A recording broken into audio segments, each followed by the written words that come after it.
La Universidad Técnica Nacional, sede central, les da la más cordial bienvenida a la International Safety Week 2019, como parte del marco de celebración del 40 aniversario de la carrera de Ingeniería en Salud Ocupacional y Ambiente. En este momento daremos inicio a la charla Principios Fundamentales para el Ingreso a Espacios Confinados por parte de Jorge Benavides de Cefotec. Don Jorge es entrenador acreditado de Cefotec, técnico en búsqueda y rescate asociado NFPA y SPRAT código 2879214, instructor internacional de búsqueda y rescate acreditado NFPA Board código 275685 y entrenador de entrenadores OSHA 2264-511. Muy bien, gracias. Buenas tardes para todos. Bienvenidos. De parte del Centro de Formación Técnica, les damos la más cordial bienvenida a un tema que es bastante conocido. Vamos a hablar desde una óptica muy básica, la parte de los fundamentos iniciales que necesita un entrante a un espacio confinado.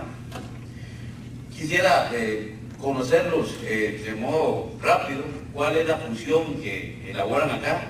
Me gustaría conocer si dentro del auditorio hay personas competentes o personas autorizadas en algún nivel. Conozco a algunos de los que ya están por acá, han sido participantes en formación con nosotros en otras ocasiones, pero no los conozco a todos. Entonces me gustaría saber si aparte de la gente, por ejemplo, de Proicom, de Edificar, hay algún competente aquí en Confinados en Alturas. En Alturas. Ok, perfecto. Que la gente de Alicia, por supuesto. Ok, es más o menos para poder dirigir mejor un poco la formación. Ok, sobre mí, para que conozcan un poco más, como bien decía la presentadora, pues soy crurogista por más de 35 años. Fue mi mayor formación. Los últimos 10 años de mi carrera los trabajé en la Cruz Roja Costarricense, en la sede central con los paramédicos de San José. Soy tripulante aéreo de rescate y maestro de carga en helicópteros UH, es mi otra formación. Cuando no trabajo dando clase, pues trabajo en un helicóptero. Soy instructor acreditado de NFPA y ProBoard. Soy miembro de la sociedad de SPRAT, que es una sociedad de técnicos en accesos con cuerdas, y soy técnico en rescate en cuerdas. Soy asesor técnico del Departamento de Búsqueda y Rescate de la Cruz Roja Costarricense. Ya yo no respondo tanto como antes, ahora me dedico a formar muchachos y a establecer los formatos en los que ellos estudien. Soy entrenador certificado OSHA de todo lo que es la parte industrial, bloqueo etiquetado, contención de derrames, materiales peligrosos, y además soy entrenador en todo lo que es la parte de trabajos y rescate en espacios confinados y alturas. Por último, soy miembro del grupo USAR de Costa Rica. Los grupos USAR son los grupos que entran a las estructuras que han colapsado por un terremoto a buscar sobrevivientes. Eso es más o menos para que sepan a quién tienen enfrente. Como bien decía la muchacha, en caso de emergencia vamos a mantener la calma, vamos a esperar las instrucciones para evacuar el aula y vamos a dirigirnos desde el punto de reunión. Ya les pedimos por favor mantener los celulares en silencio y las preguntas se las voy a agradecer en el momento. A veces nos dejamos una pregunta por ahí hasta el último momento y yo prefiero evacuarlas en el momento que ustedes tengan la duda. Ok, el objetivo de este rato que vamos a compartir acá es conocer los más básicos procedimientos para evitar, corregir o minimizar todo aquel riesgo que enfrentamos al ingresar a un espacio confinado. ¿Qué es un espacio confinado? De los que están acá, ¿quién me puede dar algún ejemplo de espacios confinados? ¿Perdón? No, demasiado rudo. Algo más light, algo más liviano. ¿Quién me da otro ejemplo? Un tanque. Pues no, tampoco. Algo más liviano. Excelente. Ya estos han llevado cursos con nosotros. Esta sala, una bodega, un servicio sanitario, son espacios confinados. ¿Por qué? Porque la norma lo tipifica en 3 características principales.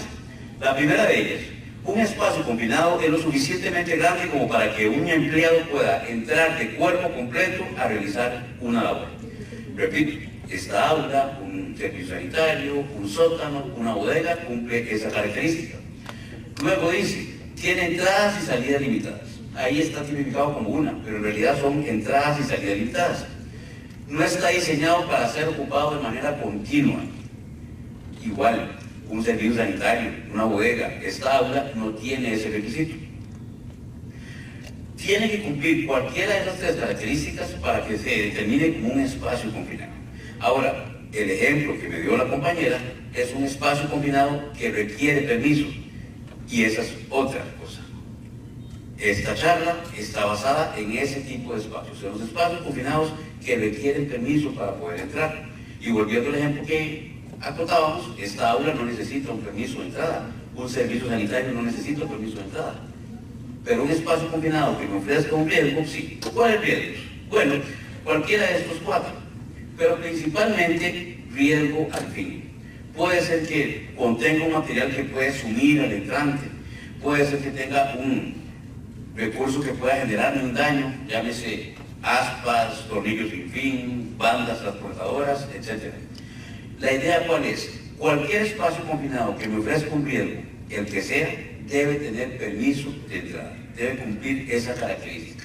Y para eso, la norma, por ejemplo, establece que toda aquella zanja con más de 1,20 m de profundidad ya se considera como un espacio confinado que requiere permiso.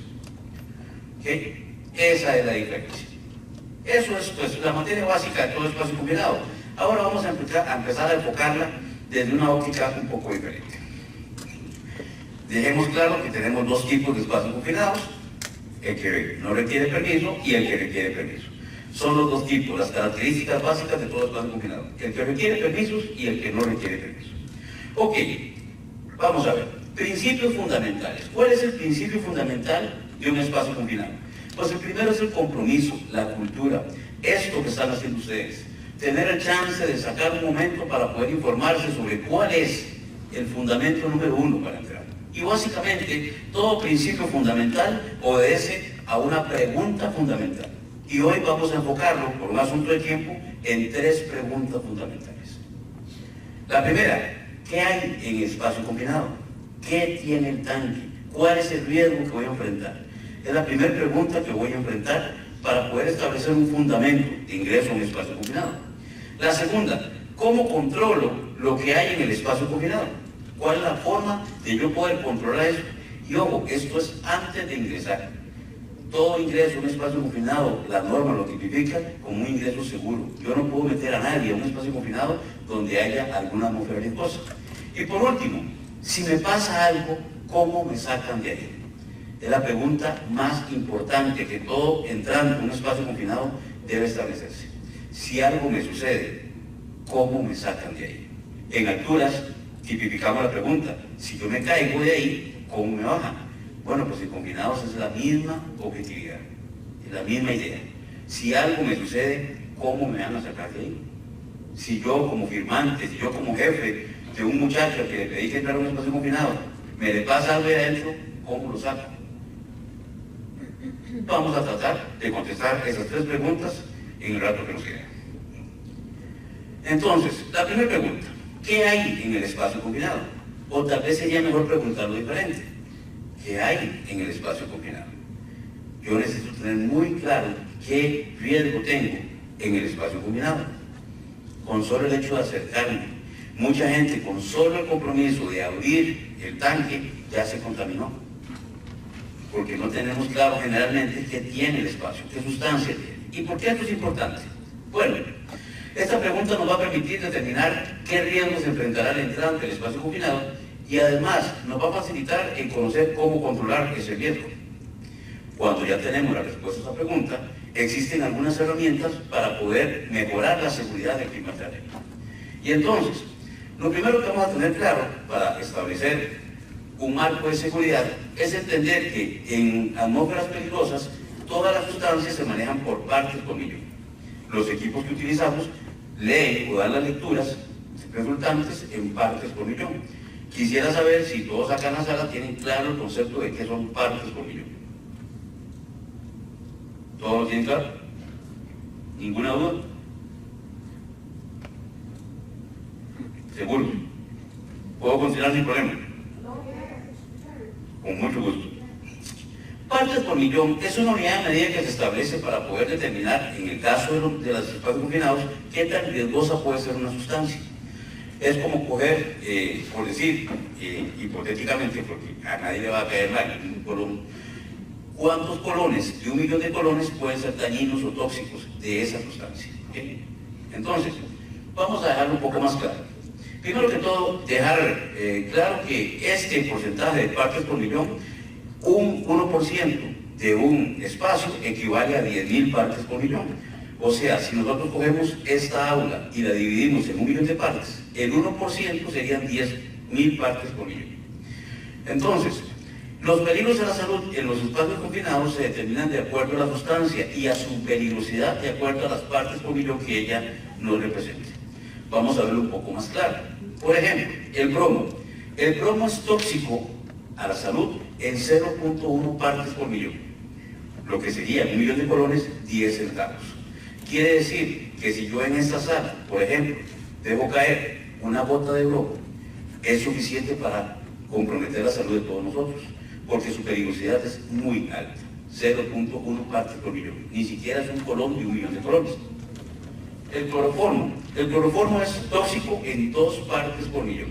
Quiere decir que para comprometer la salud de todos ustedes en esta aula, yo tendría que bajar o vaciar 2 cucharaditas de cloroformo. ¿Okay? El etanol, 1000 partes por millón. Quiere decir que ya etanol, yo dejo caer aquí una gota, no comprometo la seguridad todavía de nadie.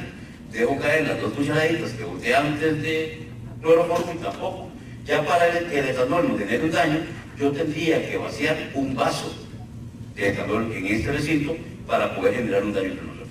¿Okay? ¿Claro con este concepto de partes por millón? ¿Quedó claro? Ok, de acuerdo. Ahora, este tipo de sustancias tienen diferentes vías de ingreso al cuerpo. Una de ellas, inhalación, que es la más común, es la que más genera daños en los entrantes de espacios confinados. Luego la de absorción, que se da por medio del contacto en la piel. Por eso se estila que los entrantes de espacios confinados tengan la mayor cantidad de su piel cubierta. Ingestión, que se da mucho por la costumbre de no lavar las manos después de ingresar a un espacio confinado. Y inyección, no necesariamente es que nos inyectemos la sustancia, es que la sustancia va a ingresar por cualquier apertura que tenga nuestra piel, heridas, incluso lagrimales, etc. Son las vías de ingreso del cuerpo humano. Y las consecuencias de esos ingresos se pueden dar agudas, crónicas o acumulativas. O sea, en el momento exacto que tuve el contacto con la sustancia, tiempo después o luego de un periodo de estar en constante contacto con esa sustancia. Dentro de esto vamos a aprender a ubicar la terminología común. Les cuento, cuando hablamos de la primera pregunta, ¿qué tiene el tanque? ¿Qué tiene el espacio confinado? Hay una normativa internacional y nacional en este caso que obliga a las empresas a tener una hoja de riesgos de cada sustancia que manejen. Esta hoja de riesgos viene indicada en ciertas terminologías para que la persona, generalmente los encargados de salud ocupacional, puedan establecer cuál es el riesgo que tiene. Cuando yo conozco cuál es la sustancia que voy a enfrentar, yo tengo la capacidad, por medio de diferentes herramientas, de saber qué tan tóxico es ese producto para mí. Esto se determina con base en algunas terminologías internacionales. Todas tienen que ver con los límites de acciones de los trabajadores. Entonces, la primera, el OL. El OL es básicamente el nivel de exposición o concentración en el aire que OCHA permite y regula para que las personas puedan estar expuestas a ese nivel. Ese es el OL, ¿okay? Los límites de exposición ocupacionales a nivel laboral. Luego viene el PEN, que son los límites de exposición permitidos. O sea, hasta dónde puede llegar esa sustancia, qué tan tóxico puedo estar ahí, cuánto tiempo. Refiere a las normas de salud relacionadas con la exposición a los gases, vapores, humos, etc. Se van a encontrar este tipo de siglas en las hojas de riesgos. El REL, los valores límites recomendados. Igual, en este caso es NAIOS. Esta es una sigla de NAIOS, que es la que representa cuáles son los valores que ellos recomiendan, hasta dónde puede estar expuesto un trabajador. El TLV son los valores límites permisibles, que personalmente para mí son los mejores. Esto lo establece la Conferencia de Higienistas Industriales de los Estados Unidos. Son los límites más exactos, son los estudios con mayor laboratorio, y estos son los que generan cuál es la zona más riesgosa, cuál es la zona más segura para que un trabajador pueda desarrollar su trabajo. Estos dos que vamos a ver a continuación nos los indican los monitores de atmósferas, que ya los vamos a ver, y es importante que los conozcan. El TWA, concentración promedio que no debe exceder un máximo de 8 horas. O sea, lo más que un trabajador puede estar expuesto según las partes por millón que el TWA me indique es el tiempo que ese trabajador puede estar ahí, 8 horas. Ese es el TWA. Y el STIL es el límite de exposición en corto tiempo. Si el trabajador necesitara estar en contacto con una sustancia, este es el dato que me dice en generalmente 15 minutos cuál es el tiempo de exposición que un trabajador debe estar en contacto con esa sustancia. ¿Okay? Estos son los que vamos a ver más adelante en los monitores de atmósferas. El TWA, 8 horas, y el STIL, 15 minutos generalmente en promedio. Luego viene el IDLH, ya aquí sí estamos hablando de peligrosidad, ya aquí sí estamos hablando de muerte. Toda aquella sustancia que tenga un IDLH es que hay un peligro inmediato para la salud o la vida. Y el ceiling, que básicamente es el techo de cualquier sustancia. No podemos nunca sobrepasar ese nivel. Esto es en cuanto a la terminología. Hay algunas aplicaciones ahora en este mundo de los smartphones que nos facilitan eso. Ya no necesitamos tener directamente el cartapacio con las hojas de riesgo. Ya hay aplicaciones en el mercado que podemos andar toda esa información en el teléfono celular. Algunas de esas aplicaciones, por ejemplo, es la SDS de GHS, que nos permite tener acceso a esta información. Únicamente digitamos la sustancia con la que vamos a tener contacto, o que tuvimos contacto, y ella nos va a decir el IDLH, el STIL, el TWA, etcétera, que necesitamos controlar de esa sustancia. ¿Okay? Otra de las aplicaciones es la Chemical Safety Data Sheet, que es exactamente el mismo principio. Nos dice cuáles son los riesgos que esas sustancias nos pueden generar. Y aquí tenemos que tener algo muy claro. No es solo el riesgo que podemos encontrar en el espacio confinado, es el riesgo que estamos llevando al espacio confinado. Porque puede ser que el espacio no tenga ningún riesgo, pero si yo voy a ir a samblastear, si voy a ir a soldar, si voy a ir a pintar, yo estoy llevando el riesgo al espacio confinado. Y es una obligación de toda persona entrante conocer qué está llevando, cuál es el riesgo de exposición a esa sustancia, qué tanto puedo estar yo expuesto a la soda cáustica, qué tanto puedo estar yo expuesto al cine, qué tanto puedo estar yo expuesto a los vapores orgánicos combustibles de diésel. Esa es información que yo necesito conocer antes de ingresar al espacio confinado. A veces lo tomamos muy a la ligera, pero nuestro cuerpo tiene capacidades muy detalladas hacia algunas sustancias. Y las personas que firman permisos o las personas que entran a trabajar en espacios confinados tienen el derecho por normativa de conocer este tipo de información. Otra de las aplicaciones es la HAZMAT, es una de las más populares y tiene la bendición de estar en español. Las dos anteriores son en inglés. Algunas de estas son gratis, otras son de paga. Igual, el precio de paga es, yo siempre digo que es simbólico, 5 o 6 dólares. Solo conseguir este libro vale cerca de 20.000 colones más la traída. Entonces, pagar 7 dólares para darlo siempre en la bolsa es mucho más práctico. Igual, esta tiene la bendición de que les da una guía de respuesta, les dice qué hacer, con qué se apaga la sustancia, cuáles son los primeros auxilios, en caso de un derrame, cuánto debo alejarme, etc. Son algunas de las herramientas que tenemos para poder nosotros determinar la primera pregunta que conocimos. ¿Qué tiene el espacio confinado? ¿Qué tiene el tanque? ¿Cuál es el riesgo? ¿A qué me estoy enfrentando? ¿Okay? Y por último, la de Allegro. La de Allegro es una aplicación que nos permite aprender a utilizar los ventiladores. Hoy vamos a aprender acá una fórmula muy sencilla, una forma muy práctica de poder aprender a utilizar un ventilador en forma práctica, pero existe una aplicación que nos lo hace, bajo el mismo formato. Algo por largo por ancho. Hacemos una multiplicación para convertir la información que nos dan metros a pies y ya tenemos la información veraz de cómo yo debo generar la ventilación correcta en un espacio confinado. Ok, entonces de las tres preguntas que vimos vamos a ir a la segunda pregunta. ¿Cómo controlo lo que hay en el espacio confinado? Lo primero que todo es por medio de un permiso. A la entrada, cuando se registraron, les dieron a ustedes un formato que usamos a manera de ejemplo en el Centro de Formación Técnica. Es un permiso que utilizamos ahí a la hora que damos el curso de persona autorizada o persona competente. Es básicamente para que tengan una guía de cómo debería estar establecido un permiso. Los invito a que mañana en la charla de cuál es el formato que debe tener una persona para firmar permisos, la reciban.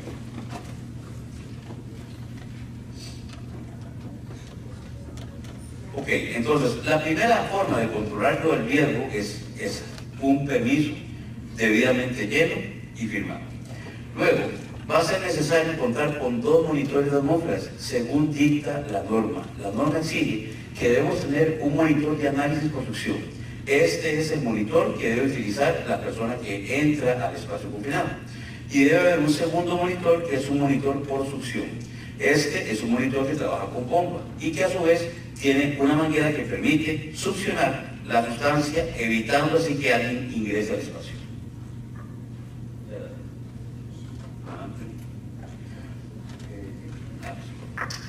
Ok, vamos a conocerlos algunas formas someras.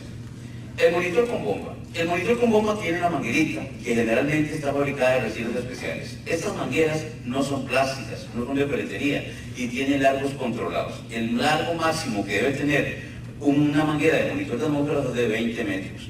Y como les decía, no son mangueras plásticas normales, no son de peletería, porque algunas atmósferas son tan calientes que pueden llegar a derretir o dañar la manguera y por ende dañar el monitor. Entonces, el largo máximo permitido para que los monitores las bombas de los monitores están certificadas o capacitadas son 20 metros. Nunca utilicen una manguera mayor a 20 metros porque no van a recibir la información real y pueden dañar la bomba del monitor. Ahora, a la hora de utilizar el monitor con bomba, la manguera nunca la tiren de un solo momento al espacio. La manguera se baja a razón de 10 metros por segundo. El primeros auxilios nos enseña a contar entre números para tratar de tener un valor consecutivo real, o sea, 1001, 1002, 1003, 1004, etc. Por ejemplo, yo siempre les digo a los participantes que en el caso mío, si yo tuviera que meter a mi hijo en un espacio confinado, que por cierto hoy me honra con su presencia aquí, yo diría 1.017.1, 1.017.2, ¿para qué? Para darle el tiempo suficiente a la bomba de succión de soportar el ascenso de la sustancia y a los sensores de analizar la sustancia que está llevando. ¿Qué pasa? ¿Por qué se hace así? Porque las atmósferas tienen pesos moleculares. Por ejemplo, el hidrógeno de sulfuro pesa más que el aire y se va a mantener en el final del espacio confinado. El monóxido de carbono tiene un peso similar al aire y se mantiene a la mitad. Pero el metano y el amoníaco son mucho más livianos y se mantienen en la parte superior del espacio. Si yo llego con un monitor con bomba, cojo la manguera y la tiro al final del tanque y tenía amoníaco, tenía metano, no me di cuenta. ¿Okay? Por eso yo debo ingresar paulatinamente la manguera al espacio confinado. Y una forma muy sana de hacerlo es esa. La norma indica, incluso el fabricante lo recomienda, 10 centímetros por segundo. Esa es la forma. 1001, 1002, 1003, etc. ¿Ok? Luego viene el de difusión. ¿Por qué? ¿Por qué tiene que la persona que entra tener un monitor por aparte si ya hubo una persona arriba que me revisó el espacio confinado? Bueno, porque las atmósferas pueden tener sectores dentro del tanque que no necesariamente el monitor que hizo la medida de arriba está leyendo. Entonces, además tenemos un factor que representa riesgos en las sustancias peligrosas. Volvemos con el ejemplo del hidrógeno de sulfuro. El hidrógeno de sulfuro tiene un comportamiento de que es soluble en agua. Si usted llegó, hizo la medición, no detectó nada en el monitor, metió al entrante, el entrante pateó el agua, activó el gas y el trabajador se desmayó dentro del espacio. Igual, el hidrógeno de sulfuro se adhiere a las paredes, tiene esa característica. Vuelvo con el ejemplo. Ustedes llegaron, hicieron la maniobra correcta, bajaron la manguera a 10 centímetros por segundo, dieron un tiempo prudencial, no encontraron nada, listo. Meten al entrante, el entrante lija la pared, se activa el gas y el trabajador se desmaya dentro. De ahí la importancia que el entrante siempre tenga que andar consigo un monitor de atmósferas para él. Ahora, un detalle con ellos, y ya lo vamos a ver un poco más en punto. Lo que más se daña, por lo que más cambiamos estos aparatos en el centro, es por el sensor de oxígeno. El sensor de oxígeno permanentemente está trabajando, todos, pero en realidad el que más detecta es el de oxígeno porque en realidad es una sustancia que sí encuentra en todo ambiente. ¿Qué hacen los que generalmente alquilan esos equipos o los compran? Los saturan con malas prácticas, ya sea que le fumen encima, los ponen cerca a la muffler del carro o activan el encendedor de cigarros, de manera que activan solo el gas para ver qué hace el monitor. El monitor es muy sencillo probarle el sensor de oxígeno. Vamos a ver, dentro de los valores que administra un monitor de atmósferas está el oxígeno. El nivel máximo de oxígeno que está seteado en un monitor de estos es 23.5. El nivel mínimo 19.5. Son los dos valores, los dos niveles que va a enfrentar él. Y aquí aprovecho para contarles algo. Los monitores de atmósferas no son inteligentes. Ellos solo les van a dar el dato de lo que él está calibrado para darles el dato. ¿Qué quiero decir con esto? Si ustedes se meten en un tanque de soda cáustica, él no les dice que hay soda cáustica. Si ustedes se meten en un tanque con cloro, él no les dice que hay cloro. Si ustedes se meten en un tanque de amoníaco, él no les va a decir que hay amoníaco. Los monitores de atmósfera solo tienen 4 lecturas básicas, el estándar. Por supuesto que hay para todos los ejemplos que acabo de mencionar, pero el estándar que ustedes compran en cualquier lado va a tener 4 lecturas básicas. Hidrógeno de sulfuro, monóxido de carbono, posibilidad de explosión y oxígeno. Son los 4 valores que él les da. Repito, hidrógeno de sulfuro, monóxido de carbono, posibilidad de explosión, lo que también conocemos como LED, y oxígeno. Son los 4 datos que él les va a dar. Volviendo a la parte del oxígeno, el valor máximo que él les va a indicar es 23.5. A partir de 23.5 la norma establece una atmósfera enriquecida en oxígeno y esto las hace muy peligrosas porque las convierte en explosivas. Y lo mínimo que se permite para que un trabajador esté en contacto con oxígeno es de 19.5. Después de 19.5 la persona va a tener fatiga, cansancio, pesadez, sueño, etc. Entonces, son los dos valores que vamos a conocer. 23.5 superior, 19.5 inferior. Ahora, cambiamos ahí, dejemos la pausa de monitores y volvamos con una máquina más interesante, el ser humano. El ser humano hace un consumo del ambiente. El estándar de oxígeno en cualquier atmósfera del planeta debería ser 20.9. Yo siempre lo redondeo a 21%, pero el estándar es 20.9. Aquí mismo, en este momento, el oxígeno que tenemos en el aula es 20.9. ¿Okay? Cuando el ser humano inhala ese 20.9. Hace un proceso celular interno donde consume promedio un 7% y exhala un 14% promedio. Igual, si hay una persona con EPOC o alguna enfermedad pulmonar importante, o bien si hay una persona con una muy buena condición física, pues posiblemente su consumo de oxígeno sea menor. Pero el estándar anda más o menos ahí. Yo inhalo un 21%, hago un consumo de 7% y exhalo un 14%. Con esto lo que quiero decir es que un monitor es tan sencillo de probar como esto.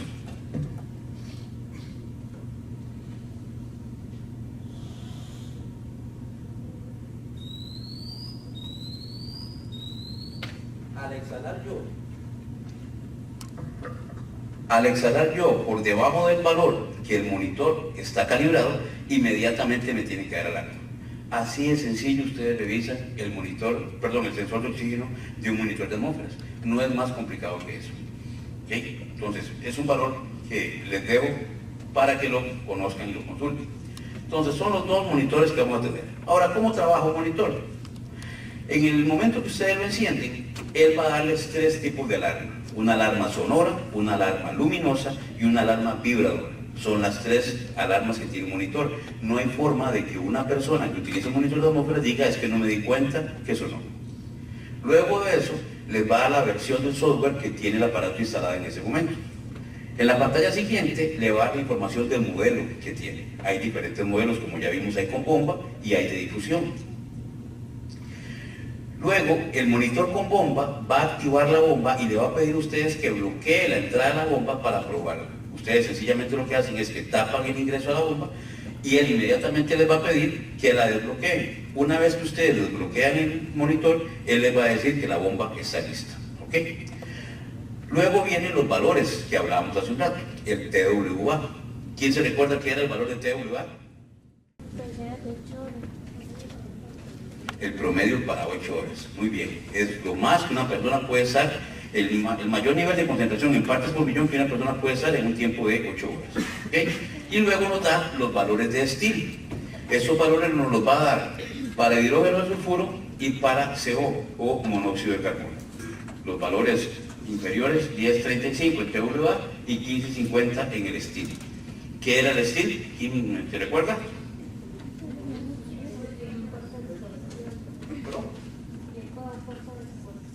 El tiempo corto de exposición, que generalmente está establecido en ¿cuánto? 15 minutos. Muy bien, perfecto. Los valores inferiores marcados en el equipo, vean acá el oxígeno, 19.5. Y los valores superiores, 23.5, que era lo que hace un momento hablábamos. Luego de eso, el monitor hace una autoprueba. Aquí hay otra visita que quiero hacerles. Un monitor de atmósferas jamás se debe encender donde se va a trabajar. El monitor de atmósferas debe encenderse en un espacio abierto, un espacio donde él pueda tomar un valor cero limpio. Si ustedes encienden un monitor de atmósferas, por ejemplo, cerca de las baterías sanitarias de una construcción, si lo encienden cerca de la mufla del vehículo, si lo encienden en un espacio muy cerrado, puede ser que él, ese valor que tomen, lo toma como cero y a partir de ahí les va a mentir. Por eso el monitor de atmósfera siempre voy a encenderlo antes de trabajar. No se vale encenderlo propiamente en el tanque. ¿Okay? Otra cosa que no se vale es amarrarle su mecatito y meterlo dentro del espacio.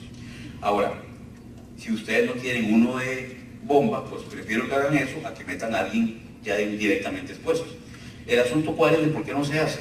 Bueno, cuando ustedes meten el monitor de atmósfera dentro del espacio y él detecta algo, él va a dar la alarma necesaria, pero ustedes lo sacan y al momento que lo sacan, otra vez les da valores estables. Entonces ustedes no van a poder saber qué es lo que les está indicando el monitor.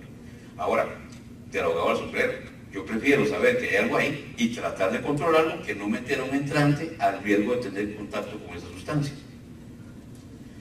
Finalmente, él le da un OK de aprobado, se calibra a cero y le indica cuántos días faltan para su propia calibración. Les cuento, este tipo de equipo debe calibrarse cada 180 días. Todas las marcas se calibran exactamente igual porque es una norma, cada 180 días. Ahora, cuando el kit se vende completo, se vende con un cilindro como estos. En este cilindro están los gases para calibrarlos. Aquí viene hidrógeno sulfuro, viene metano para poder calibrar el monitor. Obviamente se le enseña al usuario cómo se hace. Cuando no compran el kit completo, sencillamente vayan donde lo compraron y ahí se los van a calibrar.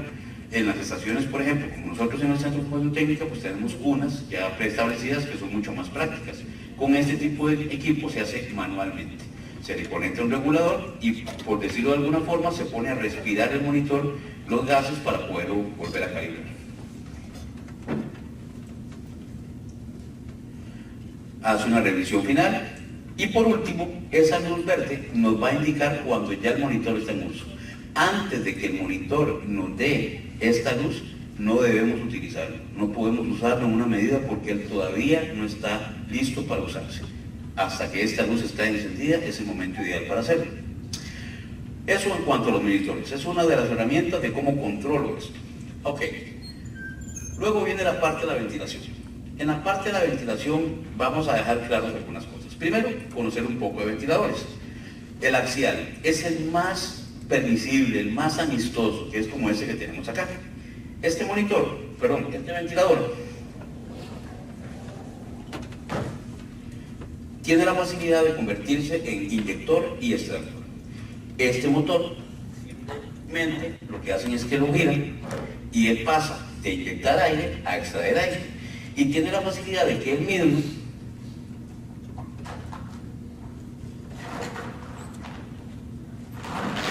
incorpora un ducto de 4.5 metros para poder uno trabajar con ellos. El monitor va a traer una placa donde les dice cuál es la capacidad que tiene el ventilador. Les va a decir qué capacidad tiene cuando no tiene codos, cuál es la capacidad de meter o extraer aire con un codo o cuál es la capacidad que tiene de meter o extraer aire con dos codos. Son los valores que él les va a dar. ¿Okay? Este tipo se conoce como axial. En el mercado, y por lo menos en esta marca, que es un estándar prácticamente de todas, hay diámetros que van desde las 8 pulgadas a las 20 pulgadas. En el stand de los compañeros de Alegro, que está en el centro administrativo, van a poder ver algunos modelos. Y los rangos de capacidad son de 778 a 7500 FM. pies cúbicos por minuto. ¿Okay? Eso significa CFM. Son los rangos en que manejan los axiales, desde 778 a 7500 FM. Luego vienen los centrífugos, que trabajan con el mismo principio de una bomba de agua. Cogen el aire, lo recirculan y lo inyectan al espacio confinado. Estos van desde los 8 hasta las 12 pulgadas, su diámetro se reduce un poco. Y la capacidad de rango es de 760 a 3000 pies cúbicos por minuto. Ahí hay un error. No le digan a nadie, ahí dice 300.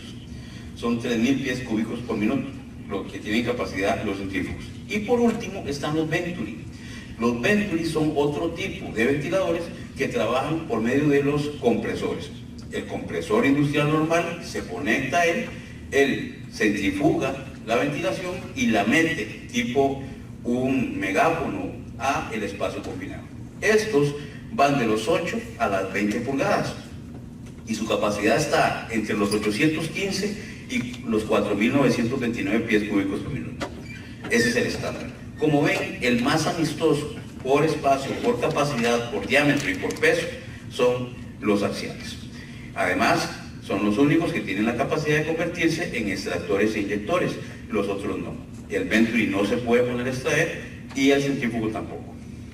Ahora, como les decía, los ventiladores van a tener una placa donde indica cuál es su capacidad de inyección o extracción.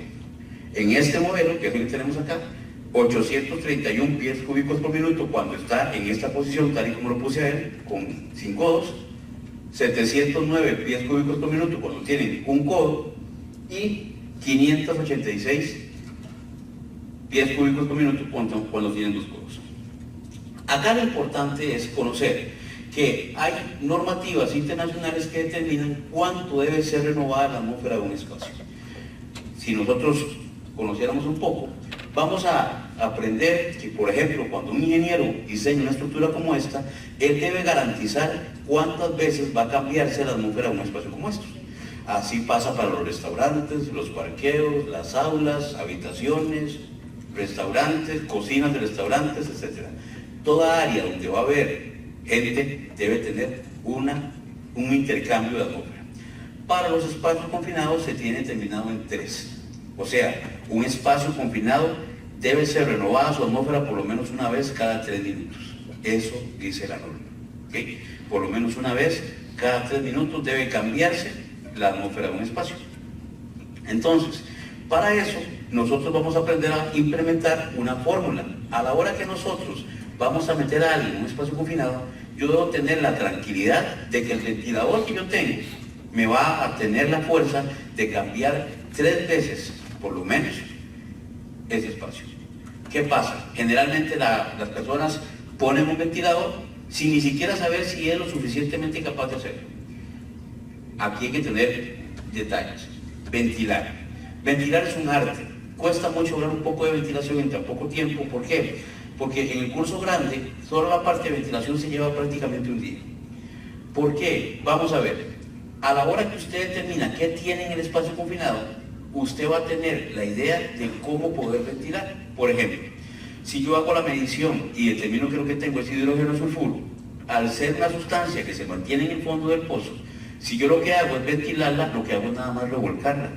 Por su característica molecular, esa sustancia no voy a lograr extraerla de él, a no ser de que ponga el ventilador ya como extractor, y entonces ahí sí se vale. Y si además tengo la opción de meter un segundo ventilador, este sí, que inyecte aire mientras el primero me está extrayendo, sí es una ventilación efectiva. Antes de eso no estoy logrando absolutamente nada. Entonces hay que tener bastante cuidado a la hora de tratar de ventilar y tener claro si el ventilador que estoy utilizando funciona. Entonces, la fórmula para esto es muy sencilla. Vamos a medir nuestro espacio confinado y vamos a hacer una fórmula de alto por largo por ancho. ¿Okay? O sea, vamos a sacar una capacidad cúbica de ese espacio. Entonces, tomemos de ejemplo ese tanque. Vamos a tomar la idea que ese tanque tiene una capacidad de ventilación y yo necesito saber si el ventilador que voy a usar para meter a alguien ahí adentro de verdad me da la capacidad que necesito. Entonces, tenemos un tanque que tiene 3 metros de alto, tiene 7 metros de largo. ¿Cuánto de ancho tendría ese tanque? ¿Cuánto? ¿Quién me dice? No sé el diámetro. Correcto, son 3 metros. Los pongo así porque a veces la gente no tiene ustedes lo que se confunde. Cuando nosotros damos este curso, lamentablemente las personas que ingresan en espacios confinados, para sacar algo tan sencillo como esto, duran hasta 1 hora. ¿Por qué? Porque hay gente que no tiene una escolaridad, por lo menos en la parte de matemáticas, pues muy práctica. Y lamentablemente la gente que contratan para meterse ahí, sin tener la menor idea de lo que están haciendo. Y esa es la gente que sufre. Lamentablemente nos hubiera encantado hablar un poco más de estadística, por ejemplo, accidentes en confinados, pero no logramos a tiempo que el INS no la diera. Puedo decirles que a ese momento en el año van 17 accidentes en espacios confinados, no tengo una mortalidad todavía, y lamentablemente se da muchísimo accidentes en espacios confinados. Lo que pasa es que todos esos accidentes quedan pues cerrados en la intimidad de la empresa donde sucede. Ok, alto por largo por ancho. Una vez que tengo eso establecido, voy a sacar el resultado. En este caso me da 63 metros cúbicos. Para yo convertir esto a pies cúbicos, utilizo una constante, que es 35,31. Un metro cúbico equivale a 35,31 pies cúbicos. Esa es la constante que voy a utilizar. Una vez que tengo ese dato, en este caso, 2.224 pies cúbicos, yo voy a dividir ese resultado entre 3. ¿Y por qué entre 3? Porque necesito renovar ese espacio por lo menos una vez cada 3 minutos. Al hacer yo esto, me va a dar un resultado, en este caso, 741.51 pies cúbicos por minuto. Este es el valor que yo necesito determinar si mi ventilador logra superar. Si yo logro conseguir o tener un ventilador que me dé esos pies cúbicos por minuto, yo voy a tener un ventilador que me está generando seguramente una ventilación suficiente para que mi personal entrante esté seguro. Se vale, si no me diera uno solo, se vale meter 2 ventiladores. Y también se vale meter, como dije antes, uno a extraer y otro a inyectar. ¿Ok? ¿Claro con esto? Como ven, en el permiso que les facilité, van a encontrarse dentro del permiso un espacio para el cálculo de ventilación. De todos los espacios confinados en los que he visitado y todos los permisos que he revisado, nunca he encontrado un permiso que incluya ese cálculo, porque hay muy poca gente que conoce la necesidad de saber cuál es el cálculo de ventilación forzada. Solo ponen a ventilar por ventilar, no tienen una idea. Y esta es una de las herramientas más prácticas y seguras que se van a encontrar ustedes para poder ingresar a alguien seguramente a un espacio confinado. Ventilar. Hagan una ventilación forzada correcta. Que ustedes tengan la tranquilidad que ahora sí están ventilando correctamente y están proveyendo la posibilidad de que esa atmósfera sea renovada por lo menos una vez cada 3 minutos. Los invito a que se sientan dueños de ese permiso que les di, y si quieren implementar en sus trabajos, en sus empresas, esa fórmula o ese renglón, lo hagan. Es muy sano, no es absolutamente difícil. Y tienen ustedes ya la base en el ventilador de cómo utilizarlo correctamente. Por eso el ventilador, por normativa, debe traer la capacidad que él tiene. Esa es la ciencia de esto. Ok, detrás de los permisos que les di, viene una alineación gráfica para el tiempo de ventilación. Ahí lo que van a hacer, tomando en cuenta el ejercicio anterior, va a ser lo siguiente. Dijimos que teníamos un espacio cúbico de 2.224 pies cúbicos, ¿verdad? Teníamos un tanque de 2.224 pies cúbicos. Y determinamos que necesitamos un ventilador que nos haga 741 pies cúbicos por minuto. ¿Ok? Entonces, con base en esos valores, vamos a utilizar la tabla de atrás. Esa tabla me va a permitir, en la columna, en este caso para ustedes de la izquierda, utilizar los 2.500 pies cúbicos que mide el espacio. Ahí voy a marcar. Una vez que marco ahí, voy a determinar o voy a buscar en la columna del otro lado cuál es la capacidad de mi ventilador. En este caso vimos que eran 741. Entonces marquemos ahí en 750. Y luego de eso, lo que vamos a hacer es rayar entre ambas. Al rayar entre ambas, nos va a dar un tiempo de aproximadamente entre 15 y 20 minutos. Ese es el tiempo que yo debo poner a ventilar mi ventilador antes de que alguien entre a ese espacio. Porque, ojo, no se vale meter a alguien y después ventilar. No, yo necesito ventilar el espacio con suficiente tiempo antes de que una persona ingrese. Y esta tabla es la que les va a permitir a ustedes conocer, de acuerdo al espacio que ustedes tienen y al ventilador que ustedes tienen, cuánto tiempo necesito yo ventilar. Como ven, es una herramienta muy sencilla. Esa tabla es una tabla ofrecida por el fabricante. En este caso es una tabla que ofrece Allegro Industrias, que es la marca que representa estos ventiladores. Pero todo ventilador debería tener una guía similar, donde le digan a ustedes, con base en el tiempo, cuánto van a durar ustedes limpiando esa atmósfera. ¿Ok? ¿Claros? ¿Preguntas hasta aquí con esto o con lo de la fórmula? Muy sencillo, ¿verdad? Básico. Ok, listos. Ahora, la tercera pregunta, y ya casi terminando, y les cuento que el responsable del simulacro que tenemos que ir a hacer, los carros, es este servidor. La última es, si me pasara algo, ¿cómo me sacarán del espacio confinado? Dice la norma, y esa parte es importante en este país, que las industrias o el lugar de trabajo debe generarse por lo menos un simulacro cada 12 meses. Eso dice la normativa. ¿Okay? El programa de trabajos en espacio confinado, dice 8.910.146, debe crear e implementar los procedimientos necesarios para las operaciones de rescate y situaciones de emergencia para los entrantes a los espacios confinados. ¿Okay? En la gran mayoría de los espacios confinados que he visitado, esto no existe. Dice además que al menos un rescatista tiene que tener acreditación vigente en primeros auxilios y RCP. Ojo con esa parte vigente, sobre todo en la RCP. En este momento hay muchas empresas que están actualizando sus RCP porque ya venció. Hace unos 2 años hubo un boom de dar el RCP y manejo del DEA, ahora están otra vez dándolo. ¿Por qué? Porque ya la gran mayoría de gente que recibió esta formación está por vencerse. Entonces es importante que esta parte de las normas se respete. Y esta es la que más me llama la atención en Costa Rica. Dice la norma, debe generarse una simulación de rescate al menos cada 12 meses. Esta simulación debe darse en el área que nosotros trabajamos. Entonces, vamos a ver. La gran mayoría de empresas en este país lo que hace son simulacros de evacuación por incendio o por terremoto. Quiero preguntar, ¿cuántos incendios o terremotos han habido hasta este momento en Costa Rica como para evacuar toda una industria? Ninguno todavía. Sin embargo, hay empresas que ya en este momento tienen 12 simulacros.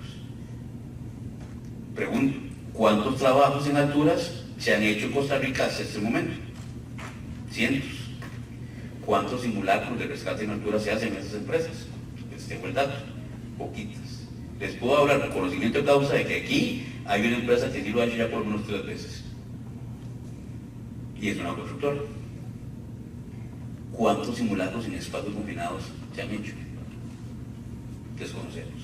Pero sí les puedo decir que es desproporcional a la cantidad de trabajos que se realizan. Se hacen más simulacros de evacuación. ¿Por qué? Porque es lo más sencillo que hay. Lo más fácil es decir a la gente, oiga, salga por ahí. ¿Cómo está? Si hay un terremoto aquí, sale por aquella puerta, por aquella o por atrás. Es lo más sencillo que hay. Pero sacar a alguien de un espacio confinado ya es otra historia muy diferente. Bajar a alguien de una estructura, de un techo, ya es una historia muy diferente. Y mañana vamos a hacer una demostración de eso. Mañana vamos a simular que tenemos un trabajador inconsciente en el segundo piso del edificio, en el techo. Vamos a ver todo lo que conlleva poder descender a alguien verticalmente por medio de una tirolesa, de un techo. Y claro, es complicado, pero la norma lo tipifica. Dice que por lo menos una vez al año debe hacerse un simulacro. Y como se los he dicho yo a mis participantes en los cursos, yo los invito a que ustedes lo establezcan. No hagan nada complicado. En una zanja, nada más dígale a un compañero, tírese ahí, diga que se comió un tobillo. Y empiecen a tomar el tiempo, a ver cuánto van a durar en la empresa en sacar a ese muchacho de ahí. Con solo un tobillo doblado. Que con la escalera, que quién trae la escalera, que quién tiene la llave de la huelga de la escalera, quién se va a meter, cómo lo van a sacar, dónde está la verga de espalda, está podrida, no sirve, porque era de pliegue, no tenemos el cinturón araña, mira el cinturón araña no sé cómo se pone, tiene un enredo, no encontramos el cinturón araña, o sea, háganlo. Sencillamente así, de fácil. No compliquen nada. Pongan a una persona en una sala, en un lugar un poquito incómodo y pídanle a la brigada que se los saque de ahí. Nosotros no estamos preparados para eso. Y lamentablemente vivimos en un país que en cualquier momento nos va a retar para eso. Y los cuerpos de socorro, de los cuales ya se dieron cuenta que yo formo parte, no tienen capacidad en caso de un desastre. En caso de un desastre, nuestra empresa, sea la que sea, por más grande que sea, cervecería, Elicio, quien sea, no va a tener inmediatamente la atención del cuerpo de socorro. Los cuerpos de socorro van a estar en otras cosas. No tenemos la capacidad de solucionar esto. Mucho menos contestar la pregunta: si le pasa a alguien a mi entrante, ¿cómo lo saco de ahí? Entonces, dentro de la norma se tipifican 3 tipos de rescate. La primera, coordinar con los servicios de rescate externo, 911, en este caso los estatales. La peor recomendación que les puedo ofrecer. No solo pueden durar mucho, sino que puede ser que no lleguen, ¿verdad? Conociendo a la Cruz Roja, los bomberos, pues dependiendo de las condiciones que tengan de tránsito y demás, puede ser que nunca lleguen a nuestra emergencia. Entonces, coordinar con ellos no es lo más viable.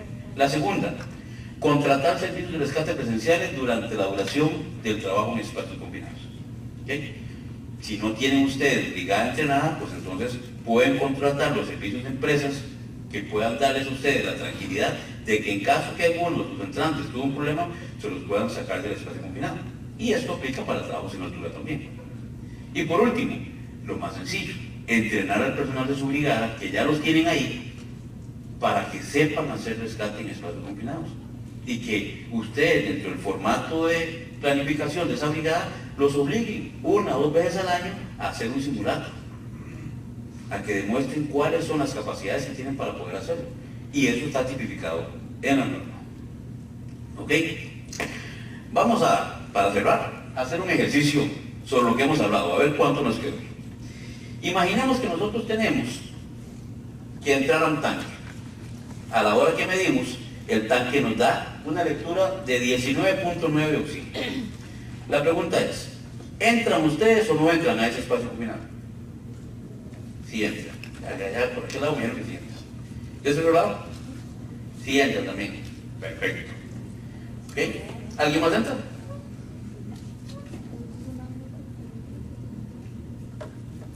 Sí, ok. ¿Quiénes no entrarían? Okay. Los competentes, por supuesto que no entran. Los que hicieron entrar, permítanme decirles que se murieron. Yo no debo entrar a un espacio confinado que tenga un valor por debajo del valor normal. Vimos que el oxígeno en la atmósfera es 20.9. Si yo estoy midiendo el espacio y el espacio me da, dentro de los parámetros normales, 19.9, o sea, no me dio alarma, pero me está dando un punto porcentual por debajo del estándar, yo necesito averiguar qué pasa ahí. ¿Por qué se está desplazando un punto porcentual de oxígeno?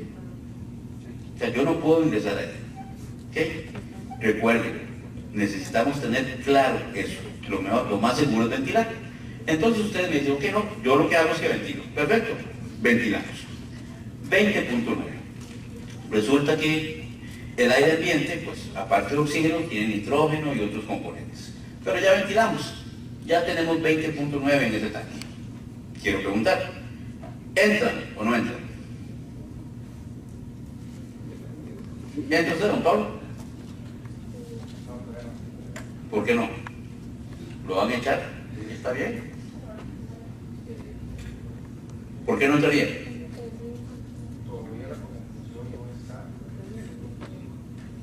¿Cómo? Está en 20.9. Es la misma concentración que tenemos aquí. 20.9. ¿Quién sí entra? Perfecto. Ya tenemos 3 entrantes. ¿Ok? Tenemos 3 muertos más. ¿Qué sucede? ¿Ahí se toma en cuenta el peso corporal de la persona? No, la concentración del equipo te va a dar cuál es el porcentaje de oxígeno en el ambiente independientemente del peso corporal. El consumo no. Entran otros factores, ¿verdad? Pero el peso como tal no está contemplado. O sea, no se va. ¿Por qué se murieron? Porque yo les dije que la primera pregunta que debo hacerme es ¿qué tiene el tanque? ¿Qué hay en el espacio confinado? ¿Okay? Yo necesito saber eso. ¿Para qué? Para poder determinar cuál es el riesgo. Y por medio ya sea de la hoja de riesgos o de las aplicaciones que compartimos, yo pueda saber cuáles son los riesgos. Si alguno de ustedes me hubiera preguntado primero, denme un segundo, ¿qué tiene el tanque? Yo les hubiera dicho, nada. Es un tanque de agua que ayer me vinieron a lavar y me lo lavaron con cloro. ¿Okay? Ya hicimos el estudio y lo que tiene es el 5% de cloro. Es un tanque así como este, que brinda servicio a una comunidad cercana, y a la hora que lo lavamos vimos que tiene unas fisurillas. Entonces necesito que un contratista entre y me selle esas fisuras. ¿Ok? Ya sabemos que tiene una concentración de 20.9 de oxígeno, pero que a la vez en los pocillos de agua que quedaron en el fondo se me generó una concentración de 5% de cloro. Tercera oportunidad de vida. ¿Entran ustedes o no entran al tanque? El caballero dijo que ya no. Ya sí lo van a echar porque ya no hay condiciones. ¿Por qué? ¿Por qué no entran?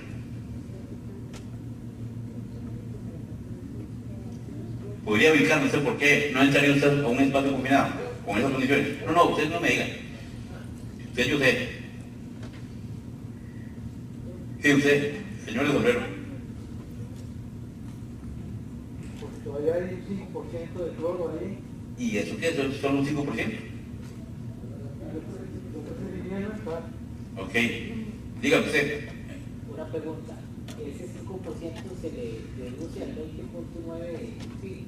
No, no necesariamente. El 20.9, como yo estoy ventilando, estoy generando una atmósfera segura en oxígeno, pero sigue habiendo cloro. Tengo un 5% de cloro.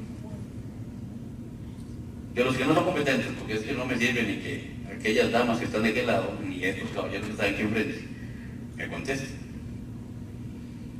Pero quisiera saber por qué no entrarían ustedes ahí. Ajá.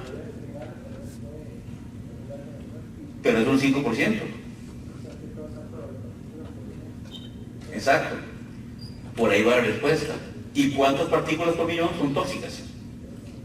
¿Ah? No. Ok, vamos a verlo de nuevo. Hablamos que el 1% equivale a ¿cuántas? 10.000 partes por millón. 10.000 partes por millón. Quiere decir que un 5% equivaldría a ¿cuántas? 50.000 partes por millón. La pregunta que obligada, después de que yo conozco qué tiene el tanque, qué tiene el espacio, es coger mi aplicacioncita, cualquiera de las que vimos, y revisar cuál es el IDRH de cloro. O sea, a cuántas partes por millón es peligroso para la vida del cloro.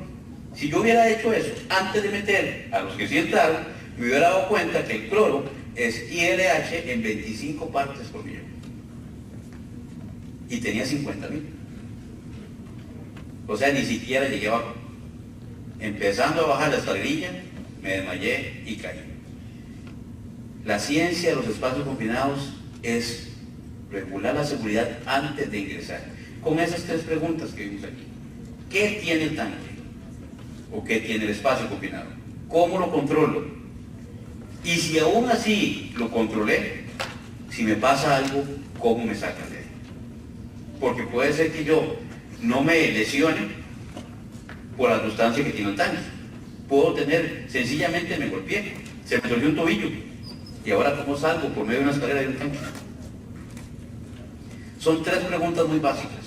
Y vean que no hablamos de las composiciones de las atmósferas, de cuáles son los riesgos de la posibilidad de explosión, por ejemplo. No hablamos de estática, no hablamos de nada de eso.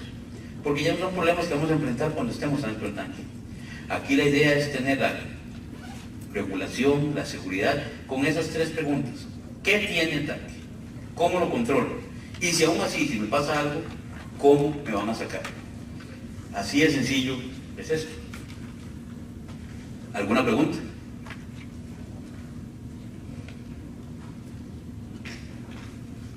Dígame. ¿Puedo colocar un extractor y sacar la parte del cloro? Correcto, correcto. Si usted ahí todavía le está dando un 5%, ¿cuál es la recomendación? Apáguelo. Usted apaga el ventilador y obviamente la concentración de cloro le va a subir. Eso posiblemente le va a decir a usted que el ventilador que tiene no es lo suficiente para cambiarle cuántas veces la atmósfera. Exactamente. ¿Okay? Así de sencillo. Puede ser que usted tenga una fuga de cloro ahí interna o que la concentración en cloro sea superior a ese 5% si usted está ventilando. Entonces, un tip es apague el ventilador y haga de nuevo la medición. Obviamente esta medición tiene que hacerse con un monitor para cloro. ¿Okay? No puede hacerse con uno estándar porque nunca te va a dar las partes por millón que tiene de cloro. ¿Okay? Y como te dije antes, se vale perfectamente. Si el ventilador por sí solo no lo está logrando, puedo poner otro a extraer. También se vale. ¿Quién más me pregunta lo que hay atrás? Dígame, caballero. En el caso de ese dispositivo, ¿Perdón? en el caso de ese dispositivo que está ahí, que se menciona, ¿cómo es el mantenimiento que se le da cada cuánto tiempo se le da mantenimiento a ese equipo? Al ventilador. El ventilador generalmente libre de mantenimiento, excepto cuando se expone a polvos, por ejemplo, se utiliza mucho a la hora que hacen repellos con gypsum y ese tipo de cosas, que es un polvo demasiado fino, ahí sí hay que desarmar. Se estira a hacer el mantenimiento inmediatamente después, pero generalmente como es lo que maneja es aire, no va a tener mayor. Ahora, un detalle, de estos hay intrínsecamente seguros. Cuando usted va a tener que, por ejemplo, ventilar un tanque de combustible, necesita tener un ventilador que no vaya a hacerle explosión, porque ya ahí está pasando vapores orgánicos combustibles y eso es mucho más riesgoso. Al pasar usted un vapor orgánico combustible por un motor caliente, pues obviamente puede generar una explosión. Entonces hay intrínsecamente seguros que se estiran para eso. Generalmente en los vehículos de rescate de la Cruz Roja de los Bomberos existen ese tipo de ventiladores, de los intrínsecamente seguros. ¿Alguien más? Sí, para la fórmula que se utilizó antes, ¿verdad? Generalmente es una fórmula algo por año por largo, es para calcular algo público y se calcula un cilindro. Siempre va a funcionar utilizar el alto del cilindro sin la canilla de convertir. Correcto. Le voy a explicar por qué. Gracias a Dios, la fórmula lo permite. Al hacer eso, es como si estuviéramos metiendo una bola entre una caja. Las esquinas me sobran. Y si el ventilador me da la capacidad de cubrir esas esquinas, estoy seguro, porque estoy metiendo más aire de la cuenta. La forma, digamos, precisa de hacerlo sería hacerlo por pi por radio al cuadrado. Lo que pasa es que la fórmula me permite hacerlo cúbico, precisamente por lo que hablamos temprano. El nivel de escolaridad de muchos de los entrantes no les permite eso. Yo lo vivo todas las semanas. Ese curso, bueno, el curso como tal, formal, ¿verdad?, que dura 6 horas, lo damos todas las semanas en Cefotec.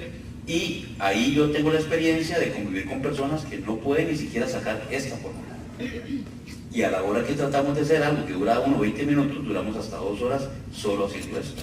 Entonces es necesario que la persona entrante tenga la capacidad de él poder saber si está seguro. Porque la norma tipifica que es derecho del entrante conocer todos los parámetros de seguridad necesarios. Con esto quiero decir que, por ejemplo, si Pablo llega y me dice a mí, Jorge, listo, entra, no dio alarma de nada, yo tengo derecho, según normativa, de decirle, permítame ver ese monitor. Yo quiero ver la lectura. ¿Por qué? Porque se puede dar algo como un ejemplo. Tengo un espacio que me da 19.9 de oxígeno, no me va a dar alarma porque no va a llegar el valor, y aún así Pablo me lo tiene y me arriesgo. Entonces la norma me permite utilizar la forma cúbica en vez de la fórmula cilíndrica, siempre y cuando el monitor me dé la capacidad, porque obviamente estoy calculando mucho más área. ¿Alguien más? Sí, señor.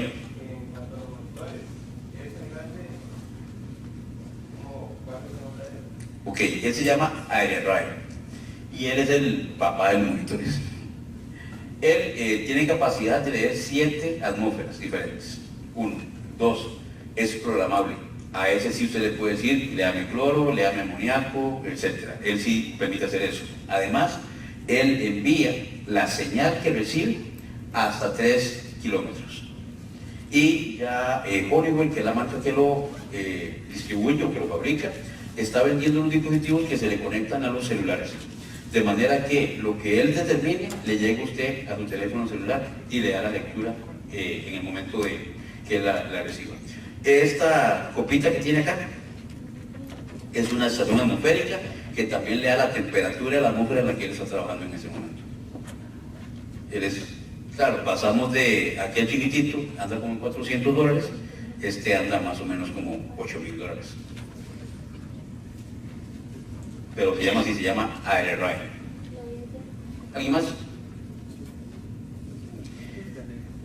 Ok, ha sido un placer compartir con ustedes. Mi nombre es Jorge Benavides, ahí están mis contactos, el correo de la empresa en la que trabajo, cursos@sondelsa.com, el personal cdcrescue@gmail.com y mi número de teléfono 88892066. Nosotros somos muy abiertos a asesorar cuando alguien tiene que hacer un trabajo en un espacio confinado, cuando necesitan revisar un equipo, sientan la libertad de mandarnos un WhatsApp, una foto, decirnos, mira, esto está bien, lo vivimos con mucha gente aquí y nos encanta hacerlo. ¿Por qué? Nosotros siempre decimos que el conocimiento que no se comparte se muere. Nosotros tenemos la chance de estar muy en auge con las capacidades de los equipos, lo más nuevo que sale, etcétera, y a veces la solución a su problema pues puede estar tan sencillo como a una llamada. Entonces, siéntanse en la libertad de hacerlo.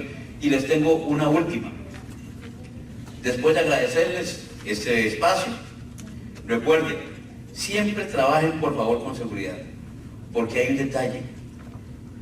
Todos salimos a ganarnos la vida, no a perderla. Y ustedes son multiplicadores de eso. Lo poquito que aprendieron hoy, si es que aprendieron algo nuevo, siéntanse en la libertad de multiplicarlo. El conocimiento que no se comparte se muere. Y saber cosas tan sencillas como esas 3 preguntas puede hacer la diferencia entre un regresar a casa o no. Gracias de nuevo y los invito a participar.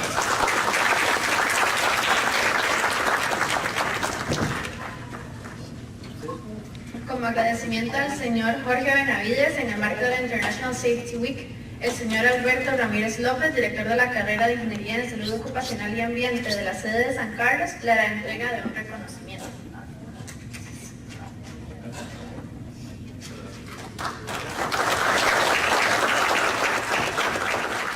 Muchas gracias a todos los presentes por su asistencia.